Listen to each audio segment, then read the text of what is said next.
से हमारा कहा गया है कि मूल रूप से वेद वाक्य की दृष्टि से आपके यहाँ बहुत अच्छा सुंदर ही वेद मंत्रों का उच्चारण किया गया है और वेद मंत्रों के माध्यम से हम अपने जीवन की जो राह चुनते हैं वो सबकी भलाई के लिए। जब सबकी भलाई के मार्ग पे चलना है तो हम सबकी भलाई के मार्ग से इतर एकाकी विचार कैसे कर सकते हैं, अकेले के भले का विचार कैसे कर सकते हैं। इसलिए ऐसे संत जो इस मृत्यु लोक में जिनका आगमन होता है तो धाराएं तो सब प्रकार की, सभी प्रकार की अपनी अपनी उनकी भूमिका है, लेकिन हम अपने इस वर्तमान के समय में जो सबका मार्ग प्रशस्त करें और सदमार्ग पे चलने के लिए प्रेरित करें, ऐसे में सत्य साईं बाबा को नहीं भूल सकते हैं। शंकराचार्य पद्धति से लेकर के सत्य साईं पद्धति तक सबके माध्यम से जीवन में लाने के लिए स्वयं के साथ समाज में बदलाव लाना पड़ेगा और समाज में बदलाव लाने के लिए ये युवा पीढ़ी का मार्ग प्रशस्त करना। आप 50 साल पहले यहाँ पे सत्य साईं महाविद्यालय बनाना, ये केवल संतों का ही मार्ग हो सकता है और सत्य साईं बाबा कर सकते हैं। मैं उनको बधाई देना चाहूँ।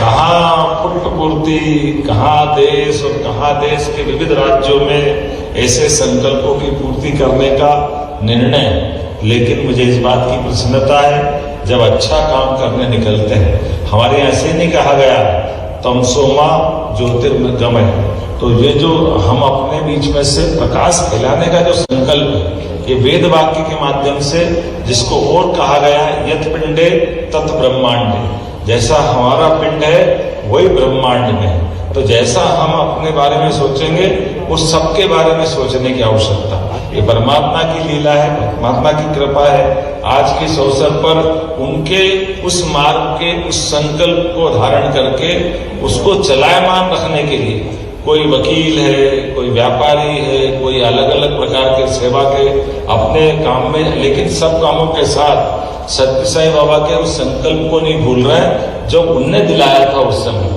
आज लगभग 100 साल के आसपास 23 नवंबर को उनकी अपनी शताब्दी मनने वाली है, लेकिन अच्छा संकल्प लेते तो परमात्मा यश देता है। और आज के समय में जब यशस्वी प्रधानमंत्री के माध्यम से जिस महाविद्यालय की जिस भाव को कल्पना की थी, मैं धन्यवाद देना चाहूंगा यशस्वी प्रधानमंत्री को। जब महिला शिक्षा, महिला सशक्तता, महिला सशक्तिकरण इस अभियान की बात हो रही तो कितना अच्छा लगता। मंत्री भी हमारे बीच, महिला हमारे बीच बैठी है, ये हमारा सौभाग्य है। और सौभाग्य देश का है कि देश में पहली बार आदिवासी अंचल से निकल करके देश की राष्ट्रपति माननीय प्रधानमंत्री जी ने बिठाई, ये और सौभाग्य की बात है कि हमारे बीच में इस देश के अंदर दुनिया का सबसे बड़ा लोकतांत्रिक देश और सबसे बड़े लोकतांत्रिक देश में सबसे बड़ी सर्वोच्च ताकत की संस्था राष्ट्रपति जैसे पद को महामहिम हमारी एक आदिवासी अंचल की आने वाली बहन उड़ीसा जैसे स्थान पर कहां से उठाकर कहां बिठाया, ये लोकतंत्र की ताकत हो सकती है।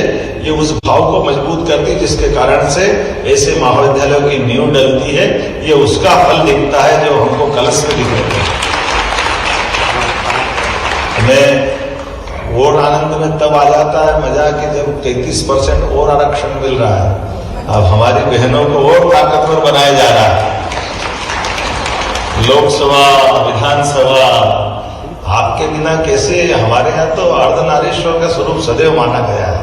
हम इस पिंड में दोनों के दर्शन करते हैं और इस नाते से ये हमारे आदिकाल से हमारे देवताओं ने भी अपना जीवन एकाकी नहीं जिया है। जब भी वो अवतरित होकर के आए तो उनने सीताराम, राधे कृष्ण, लक्ष्मी, नरसिंह, ये जो है, हाँ गौरी गणेश तो गौरी है सही, अपने लिए शंकर पार्वती वो कहा जाने वाले हैं। लेकिन जो प्रकारांतर बात आती है वो ये आती है कि दुनिया के कई लोगों के लिए नारी सशक्तिकरण एक विषय हो सकता है।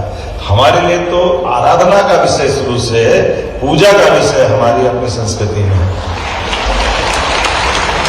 इसलिए हम अपने इस चराचर जगत में पृथ्वी भी माता, देश भी माता, धरती माता, घर के अंदर भी हमारी कोई पूजा पाठ चालू हो बगैर देवी पूजन के हो ही नहीं सकता।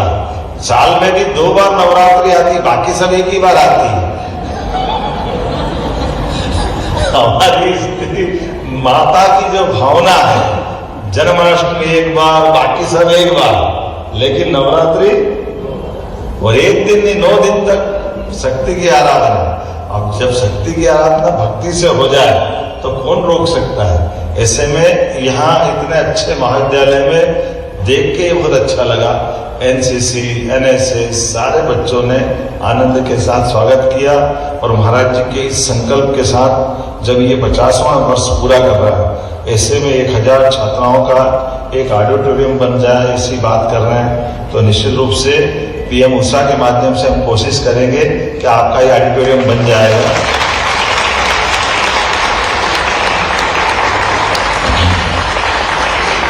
आपने कहा IT sector, AI sector, machine learning, ऐसे कई अवसरों में यहाँ रिसर्च लैब के लिए मदद करें, तो जरूर कोशिश करेंगे आपको रिसर्च लैब भी दिलवाएं, ताकि ये बड़े पैमाने पर हमारी बहनों को यहाँ इसकी आवश्यकता मिल जाए। वैसे तो हमारी सरकार के माध्यम से हम लगातार 33% आरक्षण माननीय प्रधानमंत्री जी ने जब भावना व्यक्त की, तो मध्य प्रदेश तो 2 कदम आगे रहना चाहिए, तो हमने अपने यहाँ 35% करा, 2% और आगे बढ़ाया बहनों के अधिकार के लिए। और ऐसे कई सेक्टर को खोला जिसमें असंभव लगता था। मैं आज के इस अवसर पर ये भी बताना चाहूंगा कि हमारे यहाँ रेडीमेड गारमेंट्स की बड़ी बड़ी इंडस्ट्री लग रही है, और पर इंडस्ट्री पर लेवल हमारे यहाँ तो वैसे सबसे पहले हमने बहनों को लाडली लक्ष्मी के बाद हमारी लाडली बहना योजना का लाभ दिया है कि हमारी बहनों के हाथ में हर महीने, साल में एक बार रक्षाबंधन की बात मत करो, हर महीने राखी बनाओ, 1250 पाओ। ये सरकार की योजना का लाभ हमारे यहाँ दे रहे हैं। लेकिन उससे आगे बढ़कर अब हमने कहा हमारी बहनें इंडस्ट्री लगाए, इंडस्ट्री में काम करें, सब में उनको प्राधान्यता देंगे, क्योंकि ये बात सही है कि पुरुष और महिला को मिलाकर अपना परिवार चलता है। लेकिन ये बात भी सही है, जिस घर में बहन नहीं हो, माँ नहीं हो, बेटी नहीं हो, वो घर भूता हो जाता है, वो घर अपना स्वर्ग नहीं होता। ये बात सही है, उनसे घर की शोभा होती है। हमारा लंबा परंपरागत ये अपने सांस्कृतिक भाव है, उस भाव को परमात्मा बनाए रखे, और जब सत्य साईं बाबा का आशीर्वाद मिल जाए तो कौन रोक सकता है। और ये तो A+ ग्रेड, पता नहीं क्या क्या बता रही थी बहन हमारी, और ऐसा पढ़ रही थी कि मेरे को डुबा दिया। हमने कहा जरा देख तो लो, मंत्री जो है नहीं उसका नाम भी पढ़े जा रहा है। अपने इसका भी एक मजा है। हमको क्या मतलब, तुम आओ क्या, हमने जो पढ़ा।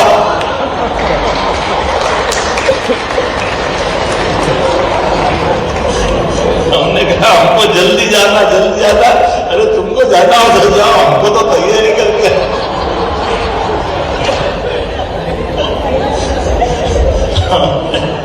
हमने कहा ठीक है ठीक है। हमने प्रिंसिपल से कहा हमको जल्दी जाना, बोला 2 मिनट, और 2 मिनट में 20 मिनट हो गए, तो 2 मिनट खत्म